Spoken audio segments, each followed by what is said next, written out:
Hello, Server Nation, and welcome back to Process Server Daily. I'm your host, Mighty Mike, and I want to personally thank you for listening to my show. As a process server, I know how difficult it can be to find the right resource just when you need them. I've developed a solution. ServerNation.us is a website that my sons and I built specifically with you in mind. Find a server, find a court, or simply find the right out-of-state affidavit. Don't forget to enter your contact details so you can be found too. ServerNation.us, the number one resource for legal support professionals.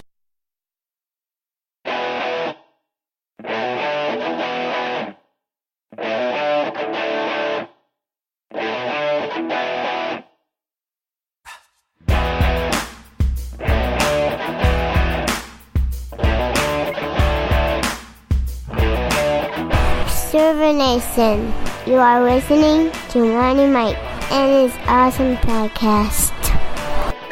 Davy Keith is the manager of Quantum Process and has been in business since 1997. He is a past president and founding member of Mississippi Association of Professional Process Servers. He has also been a member of NAP since 2000. Davy owns and operates a business selling Title II Firearms and spends his free time teaching karate as a Shotokan Black Belt. Davy, take a minute to fill in the gaps and tell us a little bit about your personal life. Well, I'm over the hill, just turned 44, I think, this year, if I remember correctly.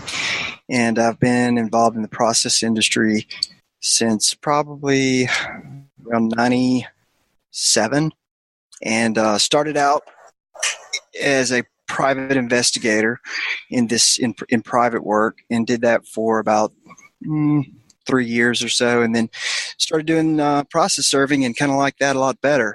And but as far as personal life, do have Quantum Process. That is what keeps me busy Monday through Friday, and then weekends I'm usually doing other things. But fortunately, I've gotten to the point where I have a lot of people that serve for me, so I more or less just manage my company now. That's excellent. When you can get to a point where you're able to just kind of control your business and spend your time in the office making sure that everything is good. Do you ever get out there and show them how it's done?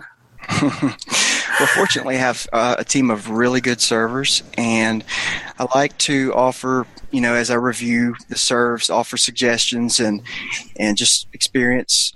Some of the servers have been doing it longer than I have. Oh, wow. I consider going out. I do go out when I can, just some local serves. It works better for me to kind of control, and, I still enjoy. It's ironic because I said that I would never get to that point, and it just kind of happened. Yeah, and it does happen. So, Dave, before we move on too far into your business, because I know you're doing a lot of awesome things and you got some cool stories to tell today. How many kids do you have? Sure, I have 3 that I know of, and let's see, I have no, seriously, I have 3. Caden, he's turning 14 next month, and Josh just turned 12 this month, and Michaela, she's 9. Great wife. We've been married 16 years. Things going real well there. That's awesome. That's awesome. Family is most important. And absolutely, as process servers, we go out there and sometimes we come home. I mean, to me, it's what makes the job worth it. You come back Sure. and you see your kids and you're like, okay, I'm going out and sacrificing all this time. It's for something. Right. So that's why I like to start the podcast with the family. Some people don't want to really linger on it because they don't want everyone to know their personal life, but that's pretty easy to find these days with Facebook. If you're on Facebook, there's hardly any secrets anymore. That's true. That's true. So how did you get started? You said you were a private investigator, but tell me the story. Who gave you your start? Who did you meet, or how'd that happen? Well, ever since I was walking and kept far back as I can remember, I wanted to be in law enforcement. It was just something about that field that really appealed to me. I went to college, got a 4-year degree in criminal justice, and that was what I had my heart set on because I really enjoyed everything there was about law enforcement. So I got involved in that, worked at a small police department, had a bad motorcycle wreck. I used to ride motorcycles quite a bit, and while I was in the hospital recovering from that, a job that I'd really wanted in law enforcement, they said that I was going to be able to go to that particular academy. But in the meantime, as I was recovering, I had decided to start kind of on my own. I'm 4th generation self-employed and started doing some PI work, and it just kind of hit the ground running. I remember back before I did any of this, a friend of mine had told me, you know what you really need to do? You need to try to serve papers. And I said, what is that? He said, well, you go out and you serve a court paper. And I said, okay, well, that might be something. So it was integrated into my Keith Investigations was the name of my business, but it really didn't take off until, I kind of got burnt out in the PI field and let the law enforcement job go. And I started doing that and eventually shifted over to doing process serving full time. I can't really remember who gave me my first serve, but it really, all of this just happened. It never really was planned. And that was really what's kind of awesome about it. I'm a strong believer in faith and God. And this was not, if you would have told me in college or growing up, this is what you're going to be. You're going to have a process serving company. I would have been kind of disappointed because it didn't sound very exciting. And I wanted a life full of excitement, but it just kind of happened, and that's the weird part about it. But it's built on itself and continues to do that. And, today we do very little advertising because you don't have to really. So it just worked out. That's great. So you started your business and as Private Investigation, and do you still do Private Investigation? No, I tell people I still get calls for something that I haven't been doing for 16 years. And I tell them, if you offer me $50,000 to do a case, I don't think I would take it. Really? It's one of those things that, it's really good that it happened because actually that's how I met my wife. I was hired by my future mother-in-law at the time. And the more I got to know her, the more, I really felt like she was a very upstanding, really, really good person. And at the time, I was kind of looking for a wife. And so I asked her, I said, do you happen to have a daughter? And she said, yes, I do. And so that's how I met my wife. And, I had to meet her dad after everything, kind of came out. That was kind of awkward, but he's a really good guy. And everything worked out. Davy, you got a lot going on, and there's a reason why you're on my show. I heard you tell an awesome story, and I wanted to get into the different stories, and that's what makes the podcast Process Server Daily such a cool podcast, and why we are getting more listeners every day. You're full of experiences, and let's get to your worst experience working in the field. Sure. My worst experience has probably been one of my greatest lessons. I am a hard charger. I don't give up. When someone doesn't want to be served, that made me more determined to get it done. And, I've learned over the years that not only is it, not a good idea to keep going when there is potentially a dangerous serve, but when someone just doesn't want to be served, I know that sounds counterintuitive to what we do, but there's serves that you should back off from. And the experience that I'll tell you about is one that has helped me understand how to do that and how to, and if the situation is going bad, how to get another server in there, just get a fresh face or look at it from a different angle. But this happened probably around 6, 7, 8 years ago. But I had just a regular subpoena for deposition. It was in a domestic matter, and the person I was trying to serve was a teacher who happened to be a counselor as well for a child that was, caught up, in the divorce. You have the child custody. For whatever reason, the plaintiff needed to subpoena this teacher to have a deposition. So, I'm thinking this can't be any big deal. First mistake. Any kind of domestic service, you have to really do yourself a favor and read the complaint, kind of get a background talk to the attorney to make sure there's nothing in there. I went to the house, or either I called the lady. I can't remember which one I did first. I've done that before. Just say, hey, my name's Davy Keith. Have a subpoena I need to give you, and diffuse the situation. If there's any, kind of get a feel for the situation. And again, that sounds like, well, why would you want to do that? Then they're not going to come to the door. It's just different strategies. So I made contact, or I left a voicemail. Her husband called me back, and he was very, very upset, very belligerent, very rude. And I said, look, you're former law enforcement. I'm former law enforcement. I said, this is nothing personal. I said, even I tell people to this day, if I give you the subpoena and you don't want to go, you do it. You do what you want to. It's up to you. This is still free country. After that conversation, it was a clue that, especially some of the things he said, it probably wasn't the best idea to proceed with the service. But nonetheless, I did. Went out to the house, knocked on the door. Nobody would answer the door. Her car was there. So I kind of backed off for a minute and sat and thought. And I had this strategy.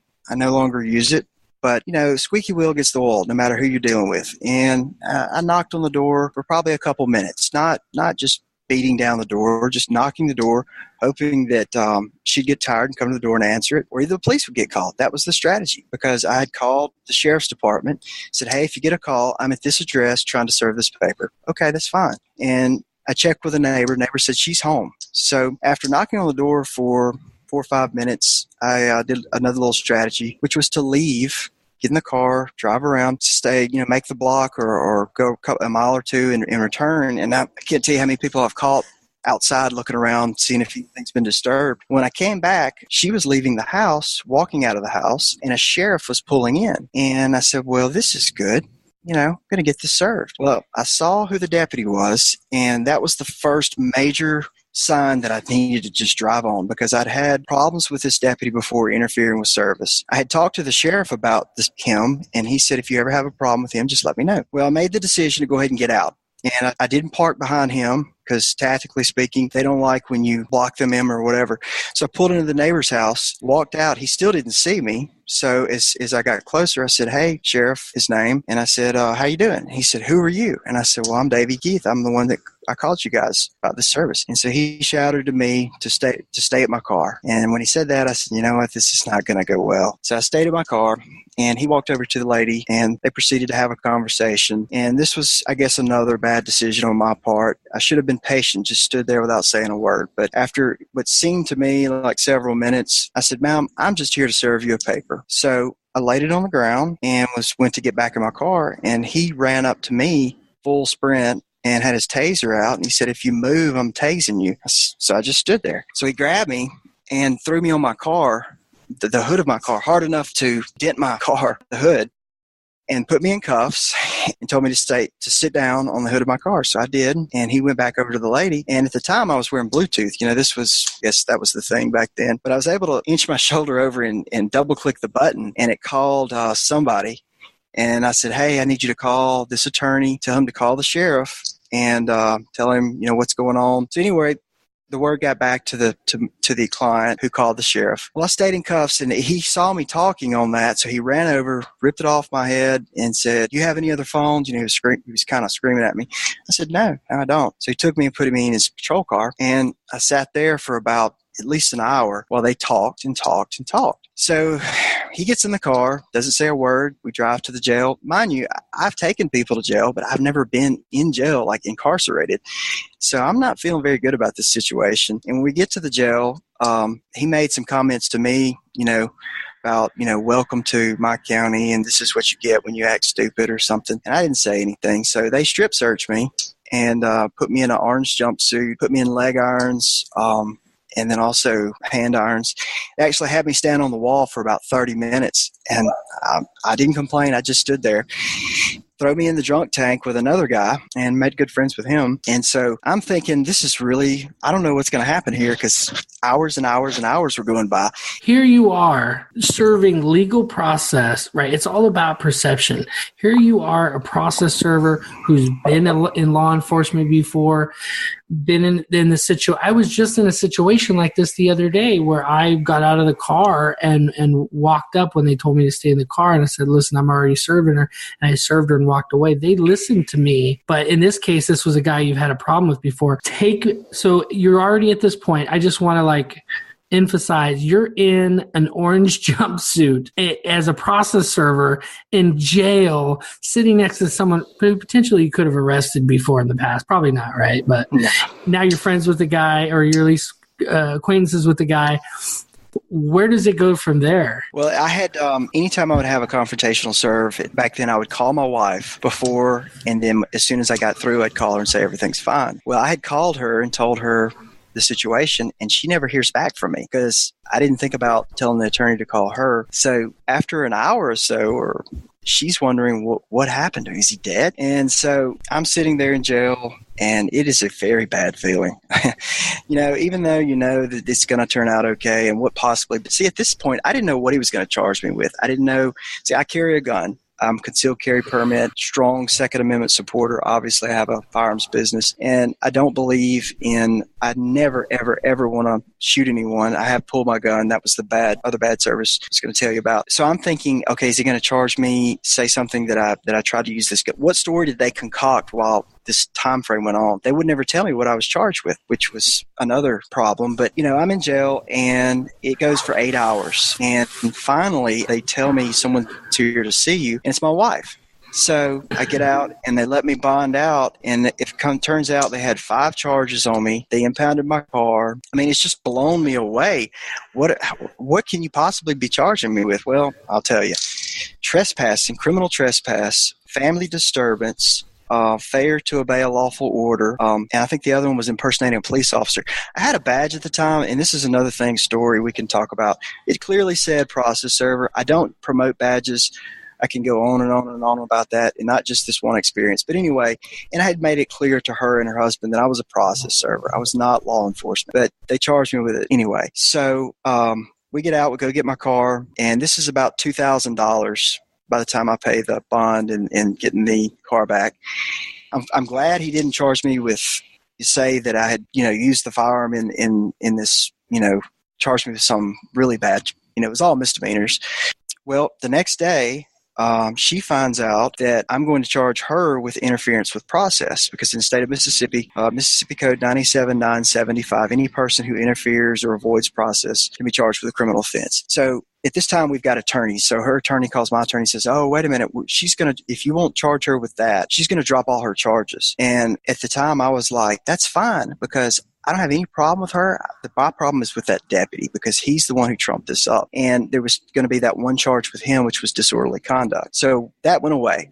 I had to sign that I wouldn't sue her. And I was fine with that, because, she didn't want to be served and whatever, that's fine. But the way the deputy handled this, my bone was with him of contention. That took about it took about a year to finally go to court on this. And we're standing in court. He gets up in court and says that he told me to stay at my car, and he told me that 5 times, and I kept charging him or breaking away from my car. I got on the stand. I said, Your Honor, that's a complete lie. I said, I'm prior law enforcement. He told me to stay at my car. I stayed at my car. I said, that's not the truth. And he found me guilty anyway, went on the officer's testimony, which conveniently they don't have cameras or audio at the time. And the statement he had made to me in jail conveniently disappeared. Lightning had hit the jail is what they said, and destroyed the recording. So I'm convicted of criminal disorderly conduct, which is a misdemeanor, but I wasn't going to let that lie. So I sued him for false arrest. I hired 3 different attorneys, because the first one turned out to be a drunk. The second one just wasn't aggressive enough, and the third one was the right one. We started doing depositions with her and the deputy. All of a sudden, her testimony was not lining up with what he said I did. So they're beginning to think, uh-oh, we got a problem. She's saying that I stayed in my car, which was what I did. So they start talking, okay, we want to settle. And I told the attorney, this is not about money. This is about what he did. And I did an investigation into him, and there was multiple reports all throughout the county of people he had done wrong. Many deputies that worked there did not like him. So anyway, long story short, they offered a settlement. I went ahead and took the settlement, which was only it cost me $10,000, all the attorneys and everything. It was a $13,000 settlement. So whatever, I made $3,000, but it was worth the learning experience. And ultimately what happened was he got let go. I got the settlement, and I got that charge dropped. So it took me 2 years and $10,000 and a lot of mental anguish. But out of this, I have learned one important lesson: never, ever, ever assume that just because you're acting as an arm of the law, and that you're doing, even if you're not doing anything wrong, that you can't get in trouble or be charged with something. And when there is what I didn't know at the time was that he was friends with her husband, used to work on the force together. So this was kind of a brother, deal. When I encounter confrontation, severe confrontation, or when people are absolutely adverse to getting served, to back off the serve. And it's not worth me getting into a physical confrontation, getting sued, getting arrested. And sometimes I just send a different server. More often now, I send the sheriff's department. And we have a really good server here locally, which it wasn't in my county anyway. But that was a really big learning experience. So, Davy, that's an awesome thing to take from your story. I enjoyed that story. Tell me about, and there's a lot of them, I'm sure, in your life, but tell me about your greatest experience working in the field. I think that perhaps it is a culmination of people that I've been able to meet. I can't tell you on the number of occasions that I've been invited for dinner. I've been invited back to people's houses. In the South, people are very hospitality oriented. And when I go out to serve, and I've seen some of your videos, I don't come up there and say, I'm looking for so-and-so. I get up there and I say, hey, did y'all believe we got that 6 inches of snow this year? Yeah. Or isn't it a beautiful day? And whatever I need to do to break the ice, because I'm there to get this job served, but I'm also there because you're dealing with people. And I tell people all the time, just because you're getting served with papers doesn't mean you've done anything wrong. That's why, I'm actually doing you a favor by being here. And I know you don't think that, but if I wasn't here to notify you of what's going on, you'd never know. People could railroad you in a court action. But the greatest experiences I've had are been able to meet with people and actually get very, very personal information of a situation, and perhaps even share my faith. I have prayed with people on a number of occasions, and I'm not saying that to toot my horn.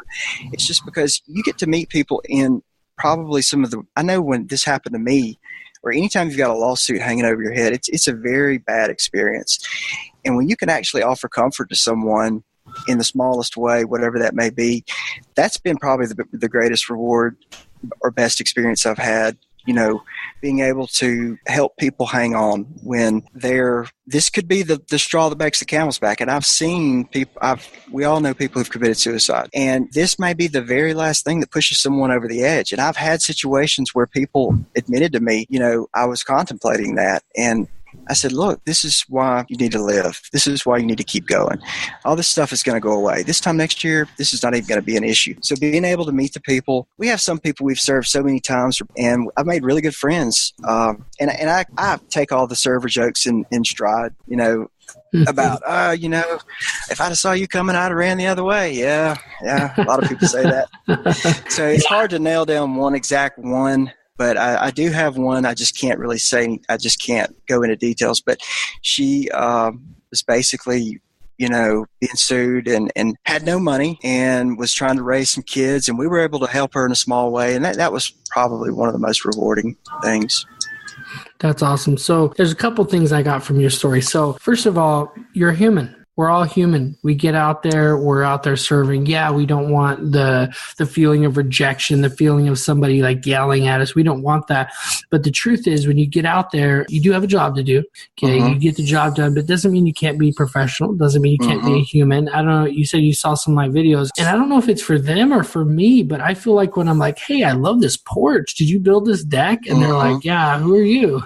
I'm a process server. Yeah, that's the part that I don't really want. We don't have to talk about that too much. Here's that. But seriously, what did you use to varnish this deck? Yeah.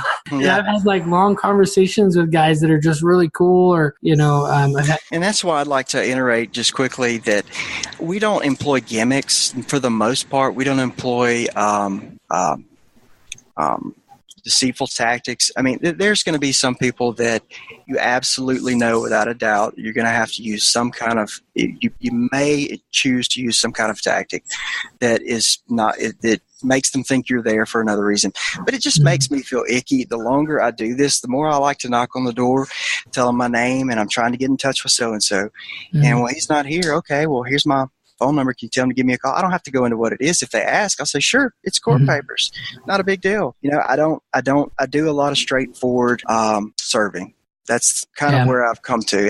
And I appreciate that you've mentioned, Davy, I appreciate that you mentioned faith. Faith is a big part of my life too. I know that I'm a Second Amendment supporter. I'm a conservative. But the thing is, I know there are so many people out there that have different views, and I don't want them to think that I judge them differently. So I don't go into it a lot. But I got to tell you, there's a lot to that when it comes to serving. Getting out of the car, it's pitch dark outside. There's a dog somewhere. You're out in the middle of nowhere in the country. If you don't have faith that somebody's looking out for you, then you must be the baddest mamma jamma out there. You know what I mean? Well, I had another situation, won't make this one very long at all, but there was several people. I had to serve some adoption papers on a guy. There was 3 ex-cons. I didn't know they were ex-con. One of them actually killed someone.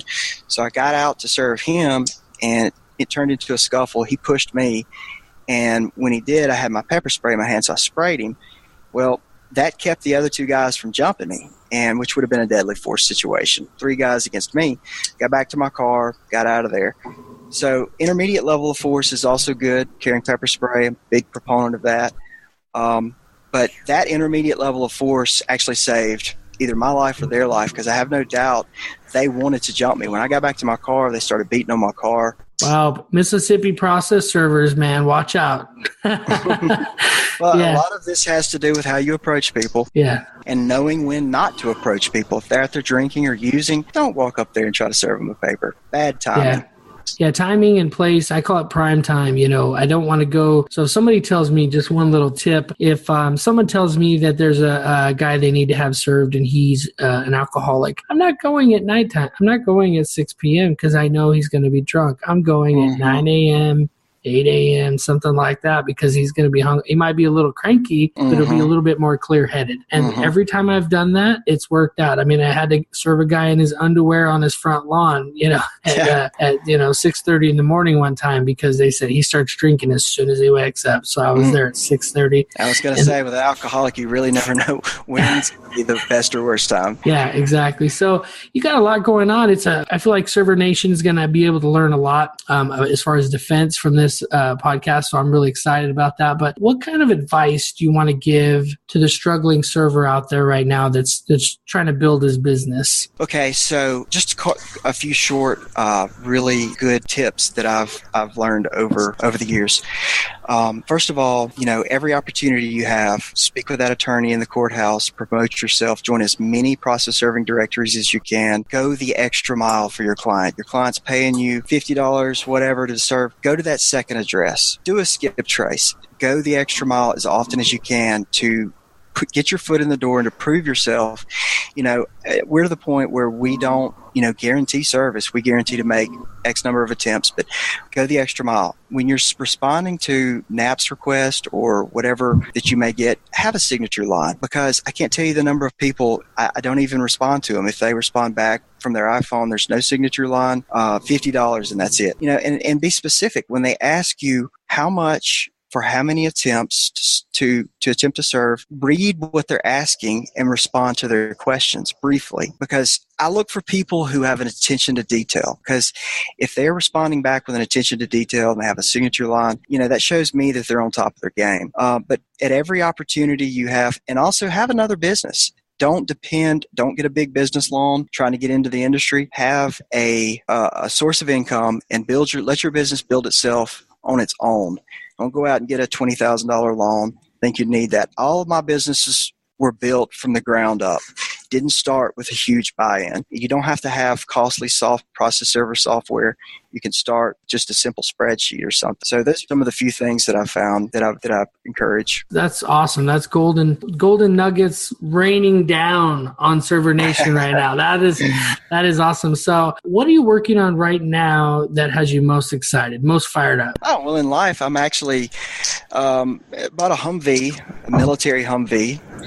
And just playing with that. There's so many. I thought the Jeep was the ultimate Lego vehicle, but I found out that this military vehicle, there's so many things you can do. I wouldn't say that I'm a prepper per se, but I like to read a lot about end time apocalyptic type scenarios. So I'm working on my Humvee. I think I was painting it, because you can spray paint it and it looks cool. Don't even you could just sit there with a spray can. And so I'm doing that, and I see my daughter kicking the soccer ball. And I think to myself, I probably should go over there and kick the ball with her. Well, I got back focused on what I was doing and looked up. She's kicking the ball. I should go kick the ball with her. So the third time I say, okay. So I put the paint can down. I go over there and we kick the ball for like 30 minutes. That probably was the most important thing I did that day, because no matter what I have on my agenda, it's so easy as a workaholic, I guess you would say, or as a very focused person, to forget some of the most important things, and that's making sure that you spend time with your children and your wife. Because I can tell you, when I was out serving from dawn to dusk, that it affected my family life. And sometimes, unfortunately, early on, you may have to do that. But, once you can get to where you can, when you have time, for me, the most important thing is trying to remember it's not all about me. I've got other people in my life I want to do things with, that I need to do things with, so that it will build that, good relationships. Yeah. Proper planning prevents problems has always been my 5 P's that I remember whenever I start planning. And I want to bring that up only because I have this similar situation. I call it promptings, if you will. I get prompted a good example similar to your painting example. I'm on the couch playing with my iPad. I'm always creating new graphics for the podcast or something using Canva. And my daughter's like, Daddy, you said you were going to play Barbies with me. And, she's got this little dollhouse and she's this perfect little girl. And she's only 5. So, and so I'll go play with her. But sometimes I'm like, okay, you set the Barbies up on the table for tea time and then I'll come. I'll come. Once you got that ready, I'll come. It's just me putting it up. One of the things that I found out is you don't have to necessarily spend vast amounts of time doing these things. It can be simple as 5 minutes doing something. And to them, that, I don't know, they're on a different time scale. Little things can really make a big difference. And that's why I go back to when you're out serving and you say a kind word to someone while you're serving, or you actually make a friend out of a person than an enemy. Words make a difference, and little words can make a huge difference in people's lives. And that prompting that you're talking about may be something that you need to say to that person that could actually alter the course of their entire life. That's so true. That's so true. I had a friend that called me. He wasn't my friend. I wasn't sure. I was kind of mean to him in high school. And one time, and I really liked him actually when we were adults. I didn't understand why I treated him the way I did in high school. But he called me pal. He goes, "Hey, pal, I'll see you tomorrow." And just him saying pal was like, wait, are we cool? I think we're cool now, and it was just like that one word. So it's so powerful what one word can do. And so Server Nation, Davy's been dropping some major value bombs on us today, but prepare yourself because we're headed into the rapid fire round right after a word from our sponsor. Server Nation, if you like this story and you have a great story, go to our website, processserverdaily.com/be a guest. You can check out our questions at www.processserverdaily.com/flow. Let's get back to the show. Welcome back to the show, Server Nation. Davy, are you ready for the rapid fire round? I am. All right. If you could recommend one app, what would it be and why?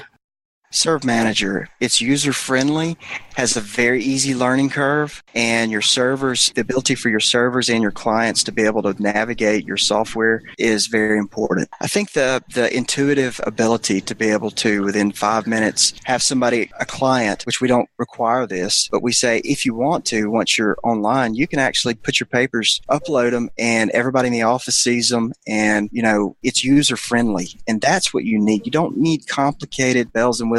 I've evaluated most of the software out there, and it took me 10 years to get off of what I was using. Davy, what is your favorite skip trace tip or trick? Don't overlook the obvious. Take that person's phone number, plug it into Facebook, and if they listed that number with Facebook, it'll pull them up. It's so easy. I mean, a lot of people know that, but some people don't. No, that's a good one. I can't tell you how often I go on Facebook and I'll type in someone's name, and I'm like, I can't find them, and I'm like, oh yeah, I have their phone number, and it works. Exactly. And, there's multiple easy skip tracing tools to use, which, of course, we all know the credit headers, which is a base. And that's the thing I tell, especially new service or anyone for that matter. A skip trace is not just a report you run and then you give them an address. It's for us, we get a verbal verification from a friend, neighbor, relative, or other person. But I don't want to get too far into that without answering your question. So, what is your favorite tool for defense? I'm going to go with my firearm. It's not just to protect me. It may be to protect my family or someone else. Everyone in Mississippi, nearly everyone in the South, has a dog, and those dogs can be quite dangerous at times. But I don't carry the weapon for intimidation or any kind of anything like that. It's concealed. But if I my gun is on me 99.999% of the time, and it's not that I'm afraid. I'm not afraid at all. Mainly because I have a gun and I have God. God, I depend on Him. But yeah, I'm not going to give up my gun. I'm not going to give it up very easily. Based on any past experiences of never having to be in a deadly force or deadly situation, does not in any way change any statistic that you could be. So a lot of people use their past experiences to make, I keep it in my car. I keep it by my bed when I'm in the living room. Home invasion could take as little as 3 seconds before they're in. So I always warn people to never use your past experiences as a template to try to figure out what could happen in the future. What book would you recommend? Okay, this is where it gets weird. I like to read post-apocalyptic dystopian fiction. That's a mouthful. I'll have to put that in the show notes so we can read it. Yeah, well, it's about what would you do if basically the world, your life ended as you know it, an EMP, any kind of disaster. And I don't really like to get into the zombies. I like real world stuff. I love military history.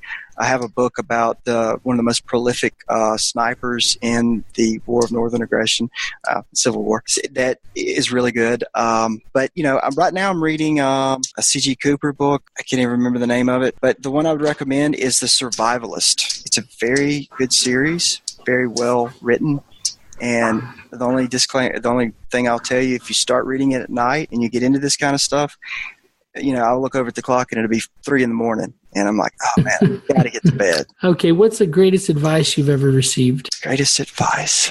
My grandfather, before he died, he would tell me about the Great Depression, and coming up through that. And I wouldn't say I don't know if this is the greatest advice because that's such a profound statement, but that's just what comes to my mind. Some of the things he told me, and he told me this: get out of debt and stay out of debt, because if you're in debt and things go bad, you'll lose everything. But if you're out of debt and what you have will remain yours. And I've taken that and applied that. That's good. What would you do if you woke up today, had all of the same skills and knowledge, had no clients, a smartphone, a car, and only $100? What would you do in the next 7 days to grow your business? Well, I'd burn that smartphone up I go to the MississippiBar.org and I get email addresses and I start sending out emails. And I make it enticing for them to want to use me.